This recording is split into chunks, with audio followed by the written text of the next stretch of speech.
जोङो दिनै चिरां जिल्ला ट्राइबेल इउथ लिग हिसाबै जोंहा पेरेन्ट बडिजों रायज्लायनानै बे दिनैनि हाबाफारिखौ लानाय जादों। जोंहा बेयाव गोबां माखासे थांखि, जेरै जोंहा इउथ हिसाबै, लाइमोन हिसाबै जों गोबाङानो साख्रि बाख्रिनि बिथिङावनो होन, हा हुनि मोनथायनि बिथिङावनो होन, आरो जोंहा जेन'बा पलिटिकेल रिजार्भेसननि बिथिङावनो होन, गोबांथा ट्राइबेल हिसाबै जोंनि मोनथायफोरखौ जोंहा मिथिनानै लानो गोनां दं। दा बेखौ नोजोर बोनानै जाहाथे जोङो जोंनि खाथि खाला थानाय माखासे फरायसाफोरखौबो जयैनो लिंथुमनानै आरो लोगोसे जोंनि दानि जेनाखि बिटिसिनि जेसेबांनाखि लाइमोनफोर दं बिथांमोननिसिम जाहाथे जोङो मोजां मोनसे मेसेज होनो हायो। जोंनि मोनथायफोरखौ लानानै जों इयुन जेनेरेसना जाहाथे एलार्ट जानानै थानो हायो, सांग्राङै जाहाथे खामानि मावलांनो हायो, बेखौ नोजोर बोनानै दिनैनि बे हाबाफारिखौ जों लिंथुमनाय जादों।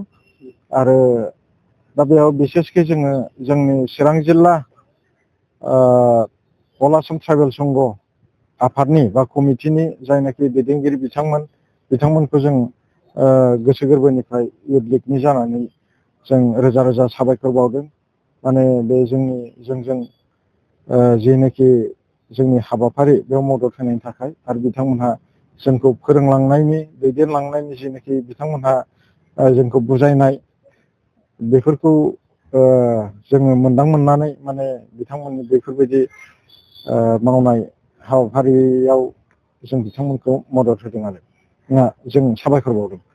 ओमफ्राय ओरैनो जोङो फैबाय थानाय समाव जोंनि चिरां जिल्लानि सिङाव थानाय मोनफ्रोमबो कलेजफोराव हाबनानै, स्कुलफोराव हाबनानै जोंनि बर' फरायसाफोरा जेनाखि जों ट्राइबेल हिसाबै स्कलारशिपनि मोन्थाय, आरो जोंहा गुबुन गुबुन बिथिङाव साख्रि बाख्रिनि मोन्थाय, बेफोर मोनफ्रोमबो बिथिङाव जोङो एवारनेस होलांबाय थानायनि जों थांखि लादों।